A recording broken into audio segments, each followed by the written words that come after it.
My name is Jaden Monroe, and if you'd seen my childhood home, the one nestled high above the Seattle skyline, you'd probably assume I grew up spoiled. Most people did.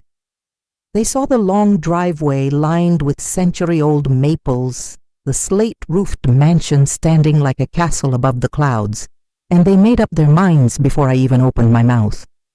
But they didn't know the real story. That house, all 18,000 square feet of it, wasn't just where I lived. It was where I was raised to believe that money is loud, but character is quiet. My father, Jaden Monroe, designed it himself, each archway, each beam a labor of love, from a man who understood buildings the way poets understand language. He called it his living philosophy. My mother, Celeste, was the soul of that house, a soft-spoken college professor who could turn a lecture on compound interest into a story about freedom and choices. Together, they created more than a home. They built a place of principles. We never called it a mansion. To my parents, it was a reflection of their values, privacy, effort, humility. There were no flashy cars in the driveway, no designer shopping sprees. My father always said, "Jaden, a house means nothing if you don't know how to treat people once they walk through the door." From the outside, my life looked golden. But there were moments, sharp, cold ones, that taught me just how fragile that illusion was. I learned it in middle school, during a moment I now recognize as the beginning of my understanding. People will always see what they want. It started with a simple accident. A dropped gaming console, a cracked screen, and a friend named Lexi who didn't care how it broke, only that it did. I offered to fix it. Spent weeks doing yard work, walking dogs, even folding laundry for neighbors. When I finally returned, it fixed and wrapped in the same box she'd given it to me, and her eyes narrowed instead of lighting up. And her friend Maya asked me if I'd swapped it for a cheaper one. "Easy for a rich kid to do," she whispered loud enough for the others to hear. Rumors spread like wildfire after that. By the time I stood in front of the principal's office with my father beside me, I wasn't even angry anymore. I was just tired. He said nothing during the meeting, just handed over the receipt from the repair shop, the serial number, and let the silence speak for us. When we walked out, he gently placed a hand on my shoulder and said, "Some people only see the wallet. Let them. But don't ever let them change how you carry your heart." That moment stayed with me. It was the first time I realized that no amount of effort can stop people from believing what they want. I pulled back after that. I kept friendships, light conversations guarded. I learned to smile without sharing, laugh without revealing. And I learned that trust once broken leaves behind a scar you can still feel long after it's healed. Years passed. I built a life based on merit scholarships, degrees, promotions. I was determined not to ride on legacy. Not because I wasn't proud of my family, but because I wanted to know what I was made of without the safety net, and I did. By 35, I had carved out my own space in the world, respected not for my name, but for the integrity I brought into every boardroom. And then I met Ethan. It wasn't dramatic, no whirlwind romance or fairy tale moment. He asked a thoughtful question during a finance seminar I was leading, something about privacy in the digital age. His tone was curious, not performative. That's what caught my attention. We had coffee, then dinners, then weekends. He made life feel light in a way I hadn't let it in years. And for once, it felt good not to be seen as the woman from the hill.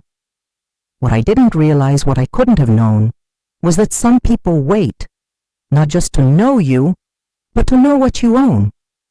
And Ethan was one of them. His name was Jack Nolan. And he stood out not because he wore anything flashy or acted like he owned the room, but because he didn't.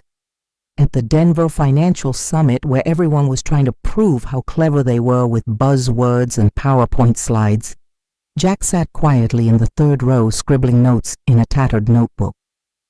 When I finished speaking about cybersecurity and wealth management, he was the only one who raised his hand. "Is there a point where digital convenience costs us too much privacy?" he asked. It wasn't a challenge. It was curiosity, plain and simple. I liked that. We spoke after the seminar just over lukewarm hotel coffee. Jack told me he worked in digital marketing, mostly freelance, and he looked at people the way you hope someone does when you're not in the mood to perform steady and open. He didn't ask about my last name, my job title, or who I worked with. And when I half joked, "Aren't you even a little curious who I am?" He grinned. "I'd rather find out directly," he said. "Not from Google. Maybe that's what hooked me." I had spent my life with people either too interested in my last name or too suspicious of my silence. Jack was the first who didn't push, and that quiet approach felt like respect. We started texting, which turned into voice notes, which turned into late-night calls, where we'd talk about the most random things, how he always thought lavender ice cream was overrated, or how I used to collect ticket stubs from every movie I watched as a teen. Over the next 2 years, the relationship bloomed like something real. No games, no drama. When he asked me to marry him during a quiet walk by Lake Tahoe, I said yes without hesitation. It felt like the safest place I'd ever stood. After the wedding, he moved into my high-rise apartment downtown, a sleek, modern space that my parents had gifted me years ago. It wasn't extravagant by our standards, but it did have a private elevator and a skyline view. Jack never commented much on it, and I never brought up what I didn't think mattered. I wanted a marriage built on now not on old money or family history. Then one afternoon, I decided it was time for him to see the estate. The house on the hill wasn't just my childhood home. It was sacred ground, and I'd never brought anyone there since my father passed. I was nervous as we drove through the winding road, past the iron gates that still creaked open the same way they did when I was a kid. Jack was silent as we pulled into the circular driveway. He stepped out of the car, slowly taking in the stone columns, the garden still blooming with my father's favorite azaleas, and the koi pond sparkling under the early evening sun. "You grew up here?" he asked, his voice almost a whisper. I nodded. He gave a low laugh, more disbelief than amusement, and I saw something flicker in his eyes. Wonder maybe, but something else. Too, something quieter, less pure. From then on, questions started slipping into our conversations like threads unraveling a fabric. How long did it take your dad to build this, who manages the estate now? Have you ever thought about reappraising the property? I answered politely, dismissing them as idle curiosity. But deep down, a part of me flinched. He began using words like asset protection and estate planning at dinner. At first I reminded myself he worked in digital marketing, maybe he was just curious, but it didn't stop. Then one night over wine and pasta he set his glass down and said, "If anything ever happened to your mom who'd inherit the house," I stared at him. Something in his tone had shifted. Not fear, not concern, strategy. "That's a family matter, Jack," I said as evenly as I could. "And I think you understand that." He smiled, but it wasn't the smile I knew. That was the moment I realized the man I had married hadn't Googled me. He'd waited to marry me instead. The message came on a gray Monday morning. I was sitting at my desk prepping for a call with a banking client when my phone buzzed. It was short. From my mother. "Jaden, it's your dad. Come home." That's all it said, but it hit like a wrecking ball. I dropped everything and caught the first flight back to Seattle. In the sterile hospital room surrounded by monitors and the hum of machines, my father looked impossibly small. A man who once stood taller than mountains now lay tucked beneath a sheet, his hands thin and cold. Stage 4, pancreatic cancer. No surgery, no miracle, just borrowed time. The days that followed blurred together. I slept in the hospital chair, held his hand through the night, read him old newspaper articles about buildings he designed. I tried to pretend we still had time. Jack came by once or twice, dropping off food or sitting silently for 20 minutes before claiming he had calls to take. I didn't ask for more and he didn't offer it. When my father passed away 3 weeks later, I didn't cry. I just sat there holding his hand until it turned still and cold, and listened to the flat line stretch into the kind of silence that rearranges you. The funeral was held at the estate, just as my father would have wanted. Quiet, elegant, a string quartet playing Vivaldi. Guests walked the garden in respectful silence, some dabbing their eyes, others lost in memory. I stood with my mother near the koi pond where my dad used to feed the fish every morning. Jack stood by my side, but I felt no warmth from him, just presence, like he was checking off a box. After the service, my mother handed me a sealed folder, thick, heavy. Inside was the updated will my father had named me the sole heir of the estate. Every beam, every garden stone, every inch of that sacred ground was now legally mine. I didn't cry then either. I just stared at the signature line, at the notary stamp, at the quiet authority of his final decision. My chest swelled with both sorrow and duty. It wasn't just a house. It was a legacy, a promise. That evening, back in the apartment, Jack poured us each a glass of wine. We sat at the kitchen island, the same place where we'd once shared laughs over delivery sushi and late-night chocolate. But tonight, his tone was different. So he said slowly, "What are you thinking about doing with the estate?" I looked up. "I don't know. I haven't had time to process. My dad just died, Jack." He nodded quickly, too quickly. Of course. It's just, if both of us were listed on the title, it might make things easier. You know, legally, for taxes, or emergencies." I set my glass down. The room suddenly felt colder. "That's not going to happen," I said quietly. My father left it to me for a reason. He didn't argue, but the silence that followed stretched out tense and heavy. I could see the wheels turning in his mind. The next few days were filled with paperwork, condolences, and cold dinners eaten in silence. Jack kept bringing up logistics, family planning, joint ownership. I kept deflecting, growing more tired with each conversation. He didn't ask how I was feeling. He didn't hold me when I couldn't sleep. He didn't once walk with me through the garden where my father had planted his dreams. At the funeral, Jack had stood next to me in a black suit, face expressionless. But when he overheard my cousin mention the estate's value just over $5 million, I saw it. That flicker again, not grief, not pride. Greed. It was subtle, just a tightening of the jaw, a glance that lingered a beat too long, but it was enough. The man I married had started to see the house not as my father's final gift, but as a prize.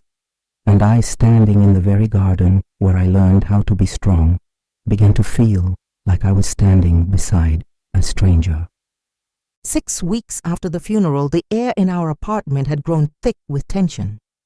Jack was no longer pretending. His questions about the estate came faster, sharper, dressed in concern, but cloaked in calculation. I tried to be patient, to explain again and again that the house was a personal inheritance, untouched by our marriage, legally protected by my father's ironclad will. But Jack had stopped listening. He wasn't asking to understand. He was asking to find a crack in my guard. It was a Tuesday evening. I'd just come home from visiting my mother. Her grief, like mine, had turned inward and quiet.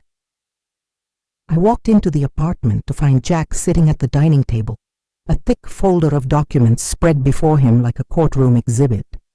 "We need to talk," he said, not even glancing up. I dropped my keys on the counter, heart thudding. About what? He slid a paper across the table. "I spoke with a lawyer, Jerry Peterson. He specializes in property and marital rights.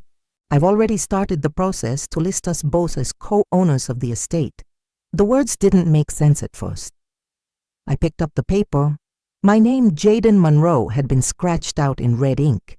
In its place, Jack Nolan. The form was labeled pending review, but the stamp looked official enough to turn my stomach. What is this?" I whispered. Jack leaned back, arms folded. "You weren't listening, Jaden. I had to protect myself. We're married. What's yours should be ours. You've been shutting me out financially, emotionally. I couldn't wait around forever. My throat tightened. You tried to change the ownership of my family's estate behind my back. That's not protection, Jack. That's theft. He scoffed. Don't be dramatic. Jerry said, as long as I could prove vested interest, I had a legal pathway. I already wired him $300,000 to fast-track the process. I stepped back, hands shaking. You paid someone $300,000 to forge documents and steal what my father built. He didn't flinch. You hid everything from me, Jaden. You married me and never told me the full truth. I found out at the funeral at your father's funeral. Do you know how humiliating that was? I stared at him stunned. You think I was hiding it? I was protecting it. Protecting him, my father, my family, myself. And now I know I was right to. The weight of it crashed down in that moment, not just the betrayal, but the clarity. Jack never truly saw me. Not the girl who shoveled driveways for allowance. Not the woman who turned down private school so she could learn with kids from every walk of life. He saw a number, a title, a house. I didn't yell. I didn't cry. I walked straight to my office, locked the door, and called the only person who could cut through this mess, Mr. Harold Miles, my father's longtime attorney. He answered on the second ring, his voice as calm as it had been at the will reading. I explained everything. The fake lawyer, the attempted transfer, Jack's threat of divorce. Jaden, he said gently, there's no licensed attorney by that name in Washington. I checked. Jack's been conned. My breath caught. What that man took his money and fed him a fantasy. The estate's title is secure. Jack has no legal claim. But this, what he attempted, it's serious. If you want to pursue charges, you have a case. I didn't know what to say. Jack hadn't just betrayed me, he'd humiliated himself in the process. I felt no triumph, no justice, just a hollow ache. That night I returned to the dining room. Jack was still sitting there, eyes red, the fake documents still spread across the table like wreckage. I placed the original deed in front of him, the one with my name notarized and protected. You crossed a line, I said quietly. You lost something far more valuable than that house. He looked up at me defeated. What my trust? The next morning the apartment felt unnaturally still. No soft footsteps from the kitchen, no quiet clinking of coffee mugs. Jack hadn't left the dining table. He sat there with bloodshot eyes, his phone clutched tightly as if he could will Jerry Peterson to answer. But Jerry wasn't real. I stood in the doorway, arms crossed. He's not picking up, is he? Jack didn't respond.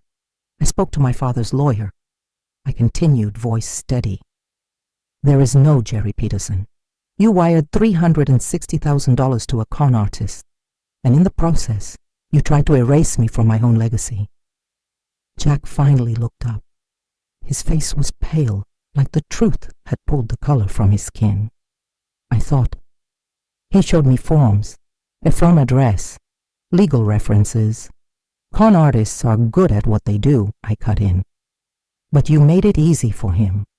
You were too focused on what you thought you could take from me. I wasn't trying to take anything, he said weakly. I tilted my head.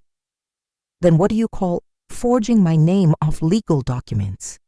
What do you call lying to my face, scheming behind my back, and turning our marriage into a transaction?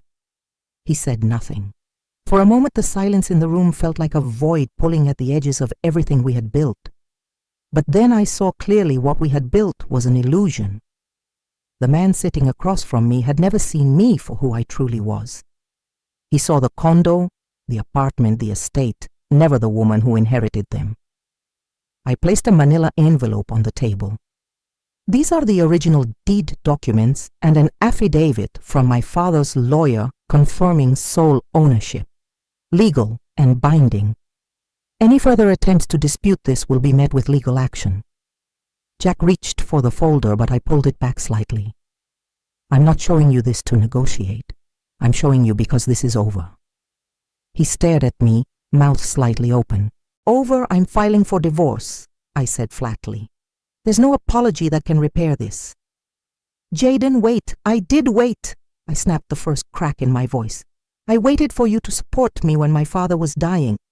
I waited for you to be my partner instead of my rival. I waited for you to love me, not my inheritance. And you failed. Every single time. Jack's face crumpled. I made a mistake. A terrible one. I thought we were supposed to share everything. No, I said softly. We were supposed to respect everything. I turned away before he could say anything else. I needed to leave before the sadness in his eyes could soften the resolve I had fought so hard to build.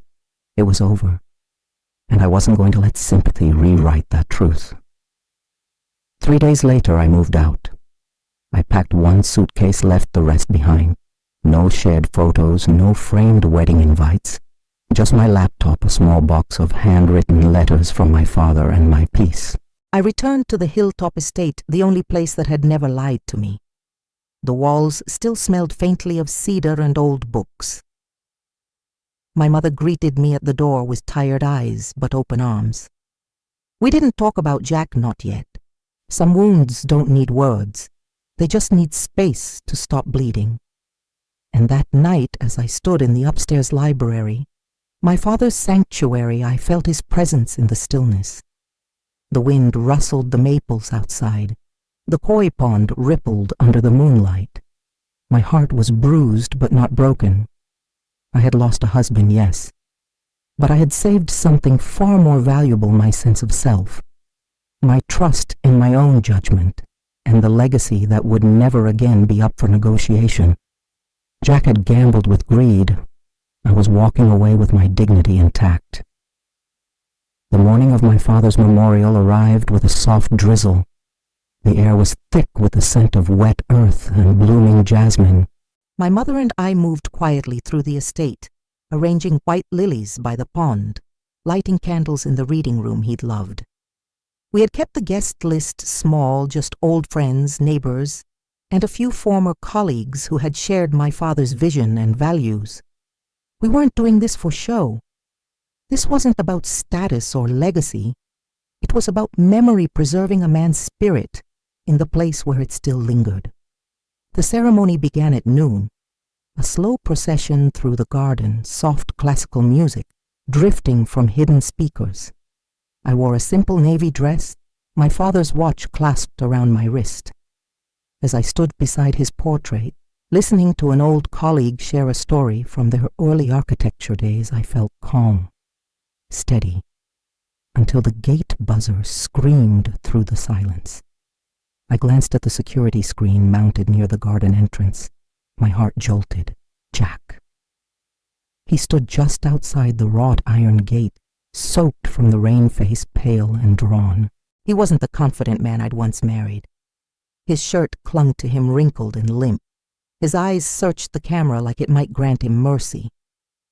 I picked up the intercom phone, trying to keep my voice level. "Jack, why are you here?" He looked into the lens. Desperation clear. "Jaden, please. I just want to say something. I know I have no right, but today isn't about me. It's about your father. I need to apologize. To him and to you." My mother stepped beside me. "You don't have to let him in," she said gently. "I know." Jack pulled a folded paper from his pocket, holding it up. "I wrote a letter," he said, voice cracking. "I won't stay. Just let me leave this, please." I stared at the monitor. There was no malice in his eyes now, no schemes, just a man broken by his own choices. And yet the ache he had carved into me hadn't dulled. I hadn't forgotten the night he sat at my dining table justifying betrayal with entitlement. I pressed the intercom again. "Today is for my father," I said calmly. "This isn't your stage for redemption." Jack didn't argue. He just stood there, rain dripping from his chin, his hand still pressed over his chest. "I know. I don't deserve to be here. I just needed you to hear me. I've lost everything, Jaden, but I still needed to say I'm sorry." I said nothing, because the truth was I had nothing left to say. No anger, no sympathy, just an unshakable clarity. I motioned to security. They understood immediately.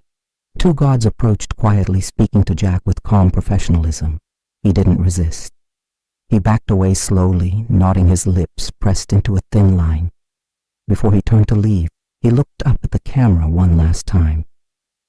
"I'm not asking you to forgive me. Just don't hate me." I watched in silence as the guards walked him down the gravel path and out of view. Then I put the intercom down and returned to the garden. No one asked about the interruption. The guests were too respectful, too caught in their own reflections of my father. But I knew what had happened would stay with me. Jack had returned not to reclaim anything, but to find a fragment of his own soul. And I had turned him away, not out of cruelty, but to protect the sanctity of what still mattered. That evening, as the candles flickered low and the guests began to leave, I stood beside my father's photo, the breeze from the open garden door brushing against my face. I didn't feel triumphant. I felt whole. The door to my past with Jack had closed, quietly, permanently, and for the first time it didn't hurt. After the memorial ended and the last candle was snuffed out, the house fell into a hush that wasn't mournful, but peaceful. My mother and I sat by the koi pond, our knees wrapped in old quilts, sipping warm tea as the sun dipped behind the hill. The grief was still there like a gentle weight on our shoulders, but it no longer crushed us. It had softened, taken shape as something we could carry together. One morning about a month later, my mother stood in the middle of the backyard and turned to me with a strange sparkle in her eye. "What if we opened this place up?" I blinked. "You mean—" To the public, she smiled. "Not quite. But maybe for people who need it. For love, for joy, for starting over." At first I hesitated. The estate had always been private, sacred even. But the idea lingered. My father once told me, "A beautiful space doesn't fulfill its purpose if no one breathes life into it." And maybe that's what this house needed now, not preservation, but rebirth. So we began. The basement, once a cluttered storage room filled with dusty boxes and unused tools, was transformed into an intimate event hall. We kept the stone walls and polished the original hardwood floor until it gleamed. Amber sconces cast a soft glow on the room, making it feel like a secret hidden in time. The backyard, with its arching maple trees and manicured hedges, became the centerpiece, a space for ceremonies, laughter, and new beginnings. We installed a white trellis at the edge of the koi pond and draped it in lavender and wisteria. My mother, ever the flower enthusiast, took charge of the arrangements. She filled every corner with color and fragrance roses, hydrangeas, gardenias, all carefully curated for each event. We named it the Monroe Estate, a quiet tribute to my father, who had poured his soul into every brick, beam, and blueprint.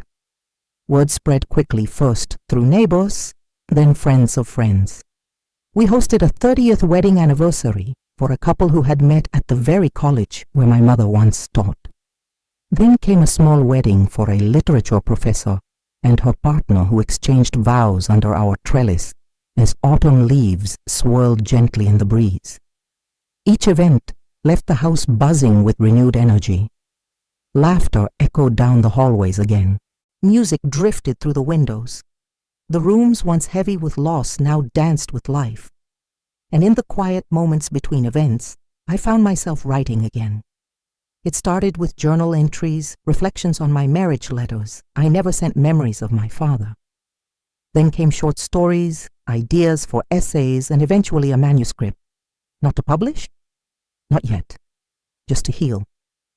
Every morning I'd sit in my father's old study, the walnut shelves still smelling faintly of pipe smoke and cedar, and let the words flow. Writing was my way of remembering who I was before everything fell apart, and who I was becoming now. My mother and I became more than just family, we became partners. We reviewed event proposals together, brainstormed decor ideas, even argued over chair placement before laughing it off over dinner. For the first time in years, Our home felt like a team effort, like something rebuilt, not just preserved. We didn't accept every booking. We kept it small, intentional, no more than 3 events a month. We wanted each one to matter, to reflect not just elegance, but sincerity. And slowly our home transformed from a monument of grief into a haven of hope. One evening, as I watched a newlywed couple twirl beneath the string lights my father once hung by hand, I felt something shift inside me, a quiet knowing. This house wasn't just my inheritance.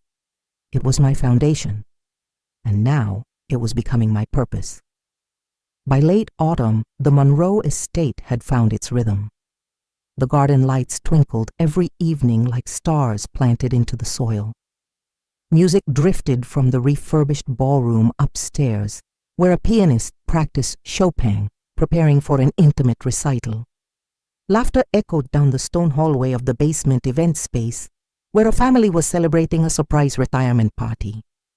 Our home, once a quiet vessel for memory, had become a living, breathing sanctuary, not just for us, but for others. I woke early each morning. I'd sip coffee on the second-floor balcony while mist curled above the koi pond below, and I'd think of my father. Sometimes I imagined him watching not as a ghost, but as a presence in the design itself, in the clean lines of the windows, the perfect symmetry of the stone pathway, the curve of the handrail he carved himself. One afternoon, while organizing the booking log with my mother, I paused to reread a thank you note from a recent bride. She had written, "You didn't just give us a place. You gave us a beginning." That single sentence stuck with me, because that's what we had done. We had turned grief into generosity, silence into sanctuary. Then one evening, just as the maples began their slow fade into winter crimson, I received an email. The sender, Jack Nolan. Subject, thank you. It took me several minutes to open it. Not because I feared him, but because I was no longer invested in who he had become. Still, something in me wanted closure, not for him, but for myself. The message read, "Jaden, I know you probably don't want to hear from me, and I understand. I just needed to say one thing, thank you. Thank you for ending things when you did. Losing you forced me to confront everything I'd ignored about myself. I now work at a small career center in Spokane, helping formerly incarcerated people re-enter the workforce. It's not flashy, but it's real. Maybe because I hit bottom, I finally learned how to listen. I'm not writing for forgiveness, just to tell you that not everything you believed in me was wrong. I just wasn't ready to live up to it, wishing you all the strength you always had." Jack, I read it twice, not with pain, not with nostalgia, but with calm. He had fallen, he had learned, and he had moved on, just as I had. I closed the laptop and turned toward the garden where a couple was rehearsing their vows beneath the trellis. The groom held the bride's hands tightly as if afraid the wind might carry her away. Their laughter drifted upward to the balcony, gentle and whole. That night my mother and I sat on the back porch, wrapped in shawls, drinking herbal tea. We watched the lights in the garden glow warm and golden. She leaned her head on my shoulder and whispered, "Your father would be proud." "I think so too," I said. The house had changed, but not its heart. Every creak of the wood floors, every gust of wind through the maple branches still carried his spirit and mine. Not the version of me that had once measured worth through the eyes of someone else, but the woman I had become. I was no longer someone's daughter clinging to memories, no longer someone's wife waiting to be understood. I was the keeper of a legacy and the author of my own story. Winter arrived with soft snow blanketing the rooftop, and the estate welcomed it like an old friend. Inside, we prepared for a December anniversary celebration, candles in the windows, fresh pine garlands on the staircase, and the scent of cinnamon steeping in the kitchen. Each guest who entered walked into something more than a venue. They stepped into a place of purpose, of healing. And I knew this estate was never just a home. It was the proof that even after loss, after betrayal, after silence, you can still rise, you can still rebuild, and you can still be whole.